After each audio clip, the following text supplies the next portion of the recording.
أما بعد فإن خير الحديث كتاب الله وخير الهدي هدي محمد صلى الله عليه وسلم وشر الأمور محدثاتها وكل محدثة بدعة وكل بدعة ضلالة وكل ضلالة في النار فأعوذ بالله السميع العليم من الشيطان الرجيم محمد رسول الله والذين معه أشداء على الكفار رحماء بينهم۔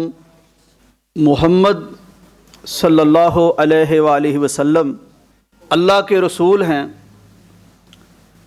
اور ان کے ساتھ جو اصحاب رسول ہیں وہ آپس میں بڑے نرم ہیں، اور بات مخالفین کی آ جائے تو پھر فولاد ہو جاتے ہیں۔ ہو حلقہ یاراں تو بریشم کی طرح نرم، رزم حق و باطل ہو تو فولاد ہے مومن۔ محترم بھائیوں، ہر قسم کی حمد و ثنا، تعریف و تمجید، تسبیح و تحلیل اللہ وحدہ لا شریک کی ذات اقدس و مقدس کے لیے، درود و سلام نبی الانبیاء، شاف مجرمہ، سید الاولین والآخرین و سید الثقلین جناب محمد مصطفیٰ احمد مجتبیٰ صلی اللہ علیہ وآلہ وسلم کی ذات گرامی پر۔ محترم بھائیوں، اللہ تبارک و تعالیٰ نے نبی ذی شان کو ختم نبوت کی خلعت عطا فرمائی، بے شمار معجزے عطا فرمائے۔ ان معجزوں میں سے ایک معجزہ وہ آپ کے ساتھی، وہ آپ کے جانثار، وہ آپ کے فداکار اصحاب رسول بھی تھے۔ کائنات میں کبھی کسی کو اس قدر جانثار، ایسے وفادار اصحاب نہیں ملے۔ ہم نے دیگر انبیاء کی سیرت پڑھ رکھی ہے، ہم نے ان کے اطوار، ان کے تیور، ان کا کردار دیکھ رکھا ہے، اور آپ کو معلوم ہے ایک موقع پر نبی کائنات نے جب صحابہ سے کچھ تقاضا کیا، اللہ کی راہ میں ڈٹ جانے کا تقاضا، تو ایک صحابی کھڑے ہوئے، انہوں نے کہا پیغمبر ہم آپ کے ساتھ لڑیں گے، ہم آپ کے ساتھ مریں گے، شہادتیں قبول کریں گے۔